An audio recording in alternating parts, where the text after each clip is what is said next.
further ado, please join me in welcoming Elaine Furst. She's going to be addressing living well during crisis with a timely talk entitled Navigating the Rough Waters of Today. Families can be strong vessels. Take it away, Elaine. Okay, good morning, everybody. It's lovely to see your faces. The support group leaders that I know, I have not seen you guys in such a long time, and it's a joy to see you and to be with you. Especially welcome to those from Northern California who I think I have met, and Lori Hansley, who moved away and I miss seeing her, and Arlene also. So I'm just delighted to be here. And we're going to be talking today about the crisis that we're going through and how we're doing with it. I'm not an expert on what you all have been going through. I never am. You teach me an awful lot. However, maybe what we can do today is to look at what people in general have been doing, the kinds of things that folks have been going through, and what people have been doing about it to stay sane enough to function. Living well during crises, that's plural of crisis. And I put that in because we have a number of them. It seems to be, people seem to be looking for the 4 horsemen of the apocalypse and waiting for them to arrive because things seem to be happening every day. So next slide. Emmanuel, thank you. This is what we're going to talk about today. What's happening all at once, concerns that have popped up because of what's happening, principles of family behavior, because we're going to be talking about families today, the effects of crisis on family behavior, and I'm going to go through talking about the different age groups as well as the adults, what to do, a few hacks, and these are suggestions from my experience, suggestions that I've heard from other people, and suggestions from the internet, newspapers, articles, medical stuff that maybe you've considered and maybe you haven't. There will be at the end a couple of slides of resources, including some resources for music and beauty to look at, and beauty and music together that might be very relaxing for you. So that's what we're going to talk about today. Next. Okay, this is our list. And any one of these things is tough. And together, they are historic emotional tsunami. There are fires. There's a pandemic. There's bad weather, which we're not getting in here, but maybe you've got relatives in the Midwest that you're worried, the hurricanes and the floods. You've got scleroderma, or those you love have scleroderma.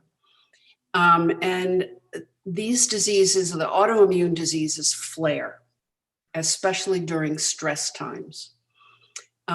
Quarantine is a whole new number for us. I don't think I've been with my husband more often than this, except on vacations. And that was just for 2 weeks. This is 6 months. And we haven't killed each other yet. That's the good news. Isolation, sometimes that's a good thing. People who are not as comfortable in big social situations like isolation. So they've been more comfortable than those of us who like to be out and about with friends and socializing and so forth. A lot of us are afraid of going out for necessities, and a lot of us don't. We call them in from the grocery store, from Walmart or whatever. Protests and subsequent violence, as well as the dialogue that seems to be going on, which is very hard to do online. But we've got these protest things going on at the same time that we're all trying to be safe. We've got homeschooling. If those of you who have children or grandchildren or children who have children at home, you know that that is very tough because very few of us are trained teachers for various ages. And we've had to learn how to be a teacher in those situations while working from home, or maybe some of us have had a job loss, or some of our children or grandchildren have had job losses. There are economic issues. Some of us are not spending money at all on things like car insurance anymore because we don't have to worry about that. They're sending us money now. And we are not spending money on travel, and we're not spending money on a lot of movies and stuff. So sometimes that's a good thing.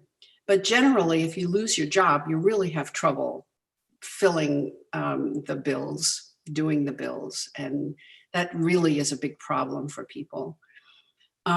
There is an election in November, and we've got people fighting in the news as well as newspapers, and maybe some of our relatives are arguing with us about election things. So that's another emotional problem that we might have. Next.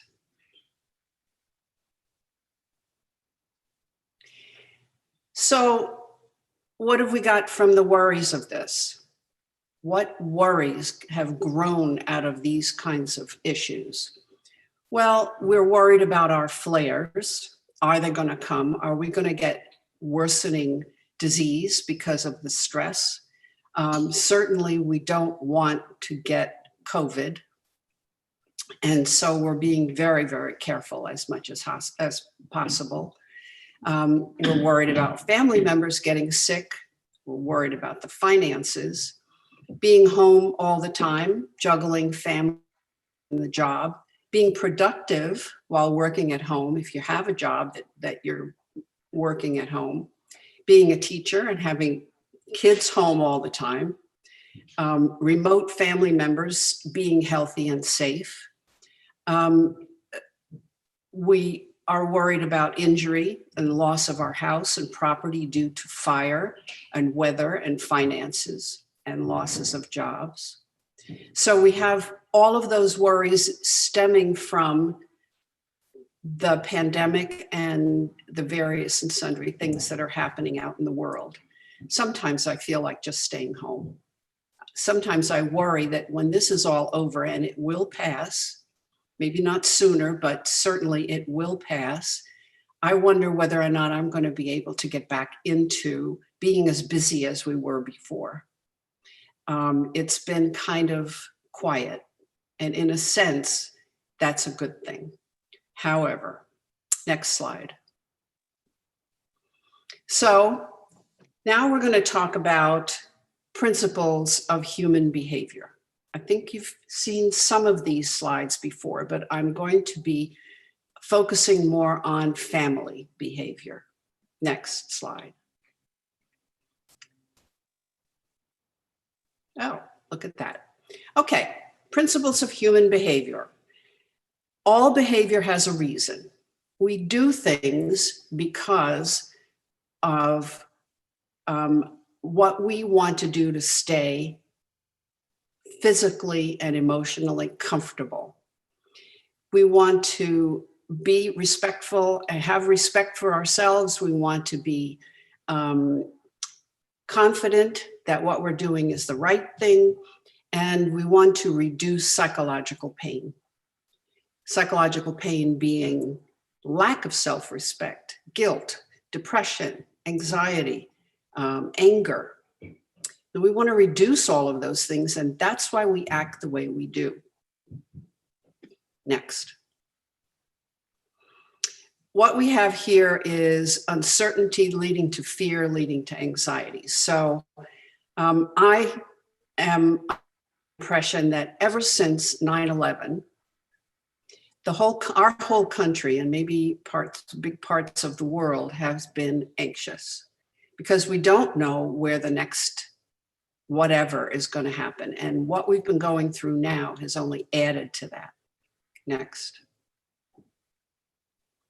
An appropriate level of anxiety can increase performance, efficiency, and enjoyment of the task. Think about this little girl getting ready to go and dance. How excited she must be. And she's remembering all the things she has to do, and she's excited to show her dance to her family and her teacher.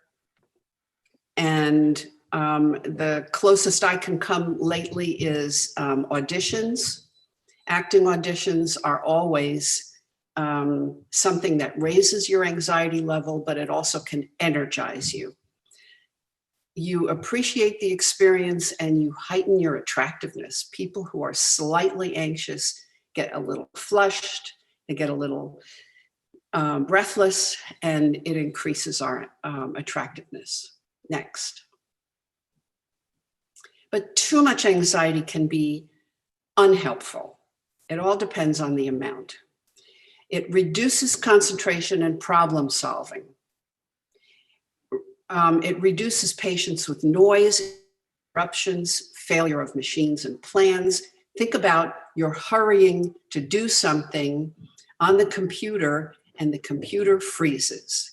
Well, the anxiety level can go way high. Your blood pressure goes up, your heartbeat goes up, you start to breathe faster. And that's partially because you have so much anxiety about wanting to get this thing done. So it reduces your concentration. It's hard to problem solve at that point. It also distorts time. It makes you feel as though things are going very, very fast and that you just don't have time to stop and problem solve or to stop and make a repair on something. It reduces, too much anxiety reduces pleasure in the usual things like fun, food, beauty, people. Sometimes you forget to breathe if you're too anxious. It increases depression because you feel really helpless and you also feel a little incompetent when you're too anxious because you can't focus on what it is you have to do next, and it increases your perception of pain. This is also very important when you have breathing problems, when you have joint problems, and when you're in pain most of the time. Anyway, a low level of pain, but it increases your perception of your pain when you're anxious. Next. So we're in the middle of a lot of concerns. We're worried about catching the viruses, which will make our diseases worse. Our friends and loved ones could also get sick. We have new rules about how and when we interact with others.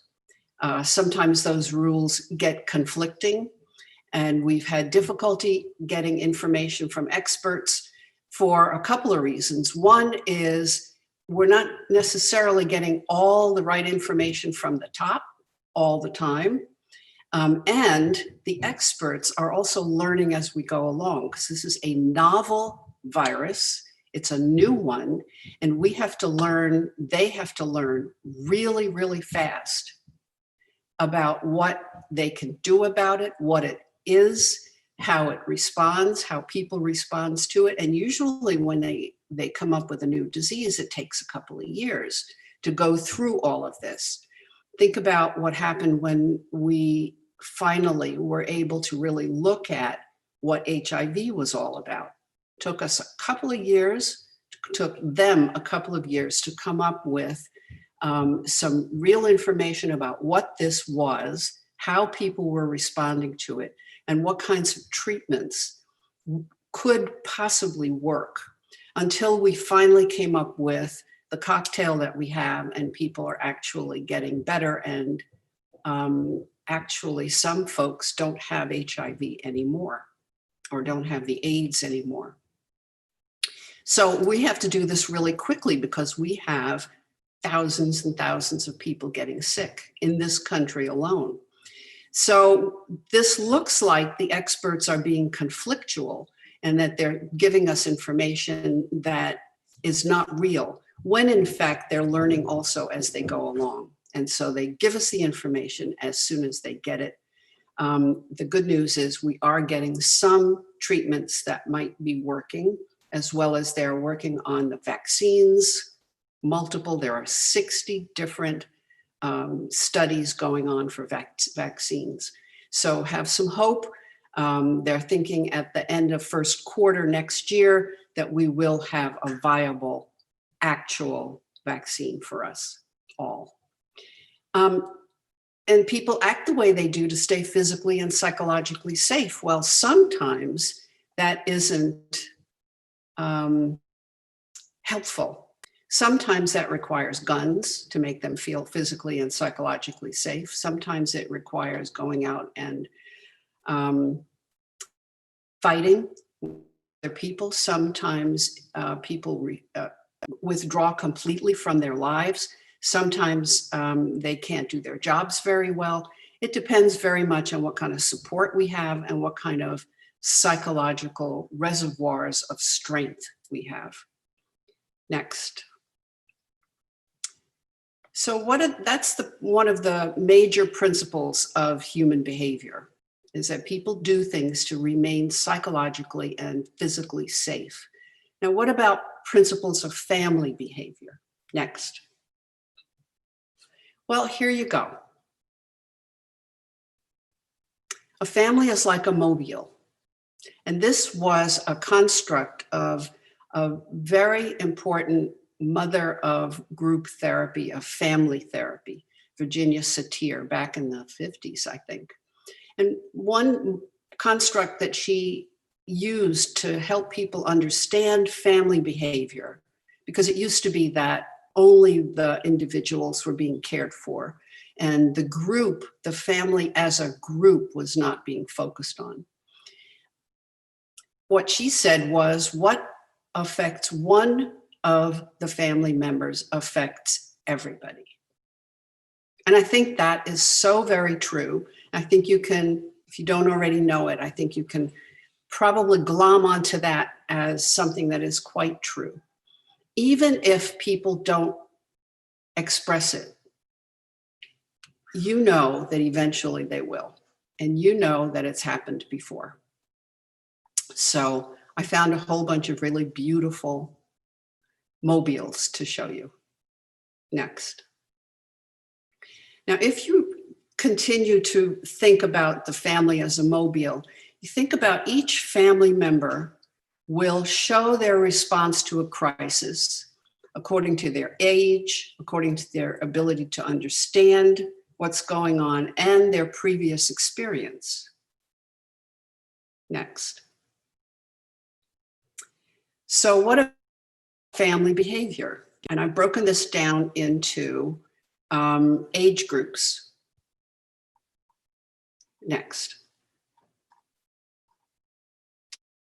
So what about the little kids? You know, the kids under 4, you basically just need to give them directions and comfort. And the kids from 4 to 12 need a little bit more sophistication. The smallest children need short, simple explanations. People are getting sick, so we have to be careful. We have to wash our hands. We have to wear these masks, which they don't have to do. But mom and dad have to, or grandma has to wear these masks, and we have to be very careful about washing our hands and staying away from people who might have a cough. That's about all they need. They are the most independent on adults. So they watch us very carefully. And if we are experiencing and exhibiting any kind of anger, difficulty, anxiety, they know. And they might worry, and they might not be able to say anything to you, but they'll maybe get a little clingy, maybe they'll be a little sniffly, and crying. Maybe they'll be a little more demanding. They might regress due to their confusion. So the littlest ones might pee their beds, or they might have to wear diapers again if they're under 4. They may resist doing anything different. So you might notice that they're not 4 anymore or not 6 anymore. They might drop down a couple of years in their behavior. When you notice all of these things, sitting down and talking to them about it is really helpful, and setting up structure is really helpful. Also, be prepared to repeat the information again and again and again, because maybe they didn't get it the first time or the 5th time because they're anxious now. And remember, when you're anxious, you don't process things as well. So they're going to ask the same questions over and over again.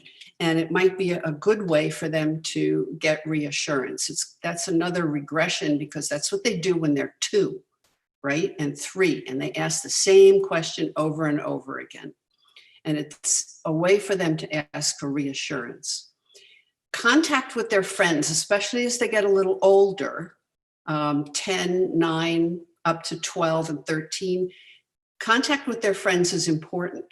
So if you and your family members have other family members or other friends that you know are as quarantined as you have been, sometimes what they're doing is they're making pods, so that you've got 3 sets of friends with kids about your kids or your grandkids' ages, and they come together for a barbecue on the back porch. And they do contact so that the kids can play in the yard if you have one, or they can play online and do games. My grandsons are playing Pokemon online with their friends. And so that contact with friends is very important. Next. So the older teens report, they did a study, I think it was SurveyMonkey, that we've all taken surveys from them, from different businesses. They did surveys of kids, and the kids reported at these age groups that they feel more connected to their families at this time. That's a way for them to feel more comfortable. They're spending more time with their families, especially if the families are doing well together, if they like each other, can get through the hard times. But you need to watch out with them for the withdrawal, the irritability, the depression, the clinginess also from that age group. It's hard to tell sometimes when teenagers are having troubles, because they tend to be irritable for no apparent reason a lot anyway, until their hormones smooth out at about like age 22. They might be fretting about school, about their families, about their grandparents, about feeling lonely and disconnected. And they might also be worried about finances, especially kids who come from families who don't have a lot of money, that are always on the edge of having trouble with finances and bills. They're going to be a lot of worry for them about finances and what can they do to help. Younger and older teens are still concerned about adults and how adults in their families are responding to the crisis, especially if their families have already illnesses. You all probably, with the illnesses, have been through this with your own families when you got scleroderma, and how they have worried about you anyway, and how they grow up really quickly so that they can help you. And they are much more serious in a lot of ways than other kids. So you've already been through some of this stuff. And sometimes that's helpful when we're going through crises now, and they just need to be understanding what kind of crisis it is now, and they probably will be more helpful. This age group appreciates honesty without editorializing. Just give them the facts. They can look up data from reliable sources, and you can help them figure out what the reliable sources are and stay away from the sources that are not reliable, because you already know them. You have been online for years now, and you know that when a source is trying to sell you something or doesn't have anything to back up what they have to say, or what they claim, you know to stay away from that, and you can teach them about that if they don't already know. They can help you with household structure and carrying out the household structure, especially when you have younger kids that they can help with. I get the feeling that I'm not telling you things that are new here, because you all have been through the crisis of illness. And I think you know what's been going on with your family members as they've grown, because a lot of you have had the disease for a long time. Older kids will, of course, miss their peers a lot, because the peer group is sometimes, at times, more important to them than their families. But you can problem solve with them about how to have contact with peers, and they still need the supervision, but it could be a maturing opportunity for them as well. Next. Next. So what about the adult relationships? I tried to include a lot of different age groups in here. Our adult relationships are also under stress. Teamwork. I use my son and daughter-in-law, of whom we are very proud, because they immediately became a team. I mean, they're always a team, but this time they really did a great job at setting up, right at the beginning, a structure. As soon as school was no longer for them up there, and as soon as they realized that they were going to have to work from home, they and the kids sat down and they set up a structure, and they are now having their pod together a couple of days a week, so the kids can be together, and they're lucky enough to have enough money so that they hired a teacher together. So all three families have a teacher that comes in to one of the three houses that kids go to their different houses every week. And they're doing a really great job with that. They were able to iron out any kind of difficulties. Teamwork is needed. If the family had problems being a team beforehand, or if they were not as connected as they have to be now, there might be difficulties for everybody to get together and really become a team. And sometimes they might need help for that. And you can get telemed for psychological counseling as well. So there are three options. You either be a team going through the motions, or don't be a team. That's when you might need some help. You might discover that you might become closer or not. There are predictions that there will be more weddings, more divorces, and more babies next year due to the quarantining. So you can see that families have variation in how they are becoming closer or not. Bottom line, too, is that you have to take care of yourself as well as others. And you don't have to be superhuman, just authentic when you have families involved. Authentic and honest. Next. These are some things that you might be thinking about on how to handle worry and fear,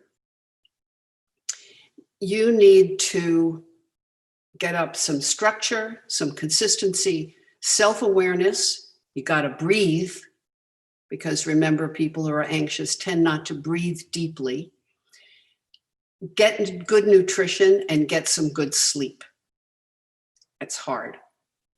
But if you can set yourself up with a structure and go through all of the good habits that you have developed over the years and get back into it and get help to do it, it will serve you well in the long run. Structure and consistency gives framework, which is why I put that house being built up there. Or maybe it's a Walmart, I don't know, or a Costco. In any case, that's the framework. Be sure to take care of yourself. Ask for help when you need it.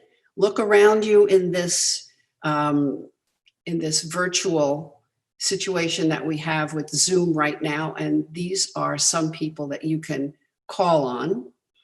Going it alone isn't healthy. You are not alone, even if you live alone. And that's one of the really good things I think has happened from all of this, is that we are really getting very good at using the internet to reach out to people and cut off people that we don't want to have in our lives at this point. Explaining the situation that's on the news to the kids is tough, or even to yourself. If you have trouble with this, ask for ideas from others who you trust, and there are also suggestions on the internet. The business community, the HR community has stepped up, and there are articles all over the place, which I got a lot of information from, on how to run your business from the home, how to be much more productive when you're working from home, how to juggle. It's always a problem when you're juggling a job and family, but now everybody is all in one place, and so the juggling is a little different, but it's based on the same principles. Set the limits, set the structure, and talk to each other. Next. I thought too that sometimes people are going to go off the rails, because this is unprecedented and they may not have the background that some of us do to look for help. So here's when you should think about getting outside help for you or your family.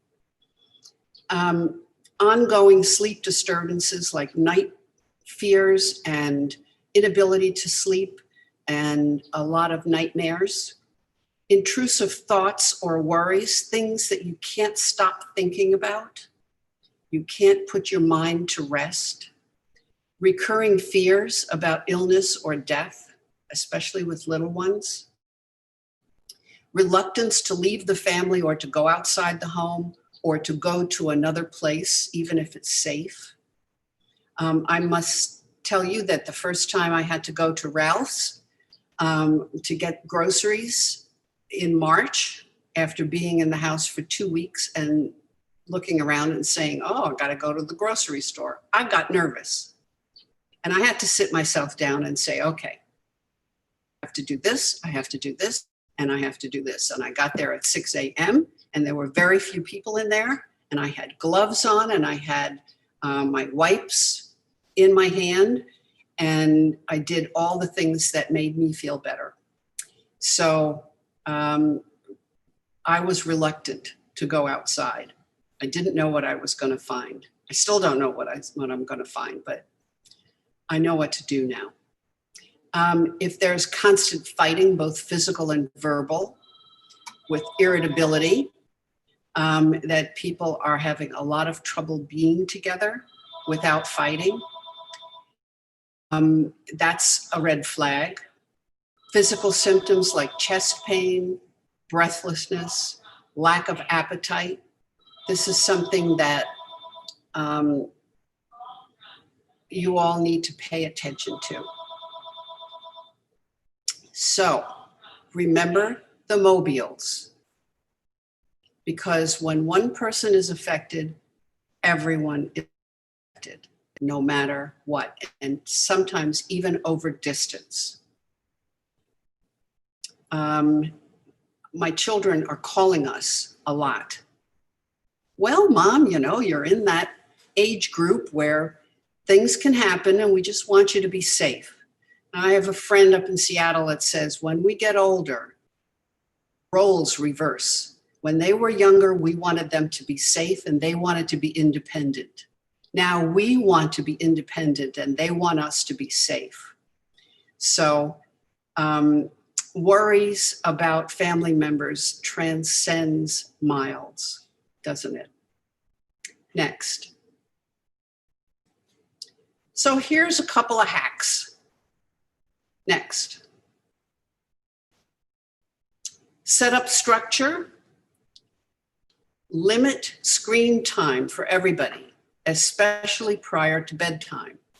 Books are better than screens for reading. Playing a game or putting a puzzle together is better than watching TV or a movie every night. Negotiate on-duty time. In other words, one adult, if there are two adults or three or whatever in the house, one adult needs to be on duty for the kids, if there are kids in the house. And you need to do that and set up a time schedule for people to be on duty to pick up stuff that needs to be picked up, to feed them if they're hungry and they can't get their own snacks, whatever, just to be available. Exercise, spend time outdoors every day.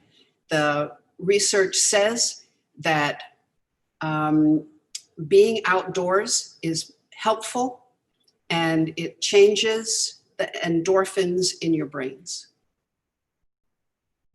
Next. Next, yes. This is something that Jamie Garrity from the Evergreen chapter made up. And the next one, can you go next? The next one is for you. So if you can ask Tina to send you a copy of this, you can print out this and keep it and make your own chart. Things you can control, things you can't control. Can we go back to the last one, please? Yes, so this is Jamie's, and she put things she can control, and of course inside, and the stuff she can't control outside. And it's fun to think about. So that's something that you can do. You can make your own. Next. Next. And these are things that you can relax with. Oh, wait, that's not the things to relax with. That's the next one. Yeah, there you go. Something to relax with is music, the window swap. I don't know if you've come into the window swap yet, but if you click on it, you can go somewhere. It's somebody's yard. It's somebody's garden. It's a view of Argentina, of Rio de Janeiro or Buenos Aires or Paris. It's a lovely thing. You can just get lost in it. And there's music and landscapes with music. Go back to the other one. There's the resources. There's a World Health Organization booklet for kids that explains what's going on with the COVID.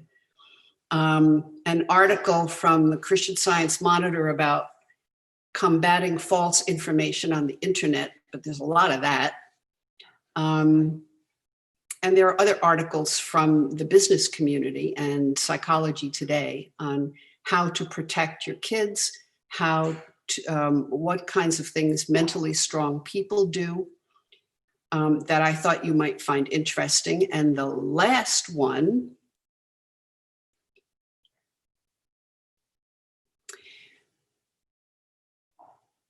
are things I found on the internet, things that people sent me from on Facebook that you can enjoy. So there you are. I've gone over a little bit, but I'm very happy to get any kind of questions from all of you or any of you. I do have one for you, Elaine. Yes. Let's see, let me go back here. One question from Pat Moran. How do we handle our adult children's fears that we will get infected with COVID-19, for example? They restrict their activities and want us to do so as well.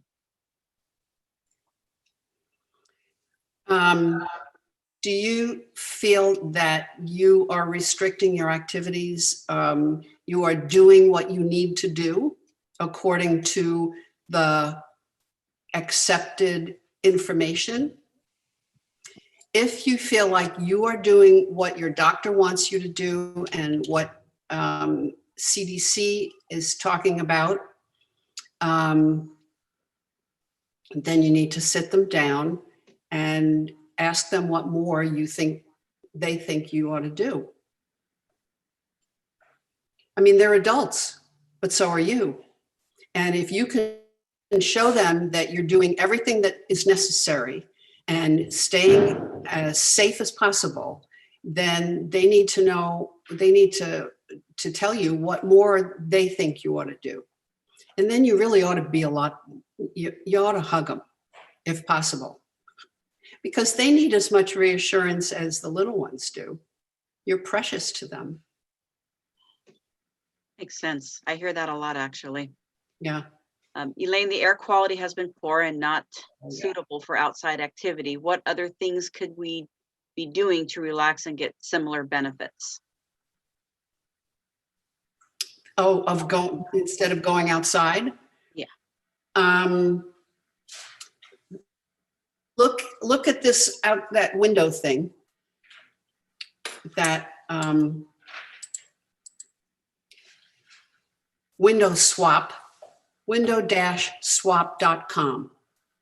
I can tell you that it was like being there.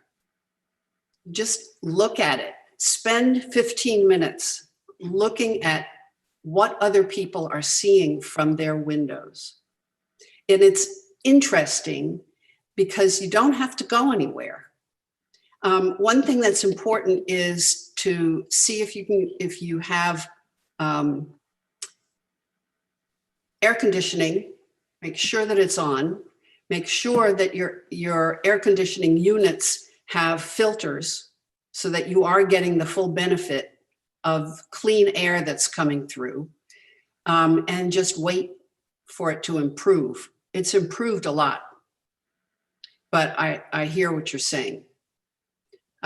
Make sure your interior air is as good as it can be, and go somewhere else in your mind. Absolutely. I know a lot of people eat. Yes, you can take a car ride. Take a car ride to someplace that doesn't have that air, if possible, or just take a car ride and get out. Close the windows. I was thinking, can you go back to the two that you have with the different resources and take a look at it, and maybe you can maybe comment on a couple of them? Do you want to do that? Can you do that, Emmanuel? Okay.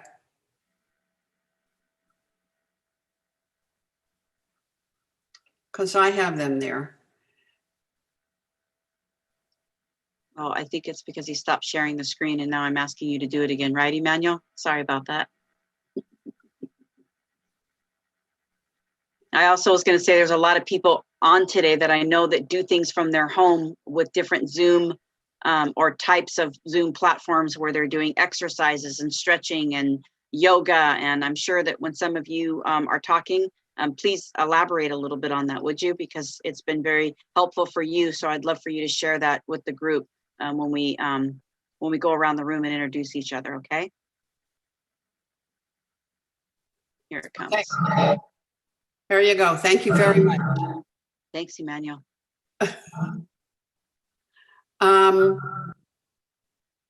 let's see, 10 ways that people,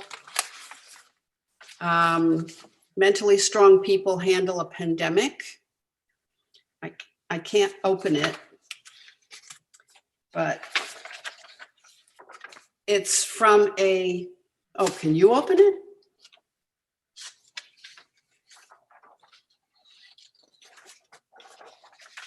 I don't know if you can open it. Hello? I don't know if you can either. I know I can't. Okay. One thing that mentally strong people do is that they limit There it media. is, Elaine. Oh, there you go. They limit media exposure, social and media exposure, because people who are empathic, people who are anxious, tend to have trouble limiting what comes into their brain when they're looking at so much of it. So I know people who have quit Facebook altogether, and they are limiting everything that they do online, and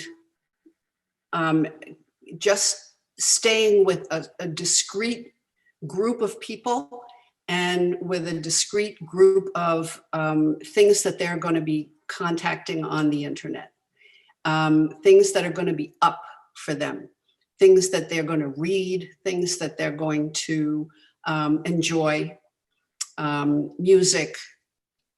You can go to concerts now online and all different kinds of stuff. So that's one of the things that you do, is just to cut down the noise that's coming at you all the time.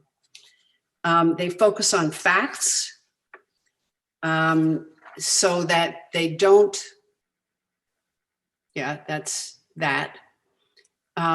Self-compassion, they focus on facts so that they don't catastrophize and say, oh my God, this thing is happening and it's going to hit me, et cetera, et cetera. And instead they sit down and they say, okay, let's untangle this and say, I am going to be safe because I'm doing this, this, and this.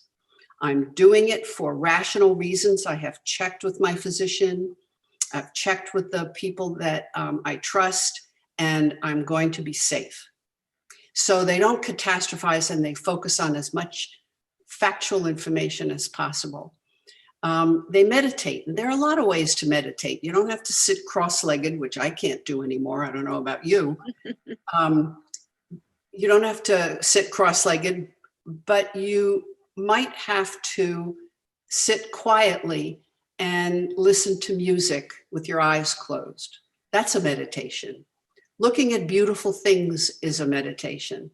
Laughing is a meditation. You can go on great numbers of YouTube videos for your favorite stand-up comedian, for funny stories, for you can binge on comedies on television. You can do all of that kind of stuff. Laughing raises your endorphins too. Limit toxic people. Now, I feel bad for you if your toxic people are in your family, but maybe there are ways that you need to learn how to get rid of them for a period of time, or cut down the amount of time you spend with them and they spend with you.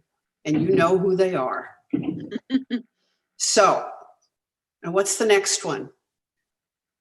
Focus on self-care. And self-care is a lot of things. Not only taking good baths or getting your person that you live with, hopefully, to give you a massage, or doing yoga, as they say. Prioritize yourself certain times of the week, certain times of the day. And you know whether or not you're an introvert or an extrovert. If you're an extrovert, you need to reach out for that comfort you get from other people. And if you're an introvert, you need to sit quietly more often. And that will help your soul. just like being with somebody else that you know loves you and you love them will help your soul. And that's from Psychology Today. Hope that helped. Thank you, Elaine. You're welcome. Thanks, Peggy. Thank you, Peggy.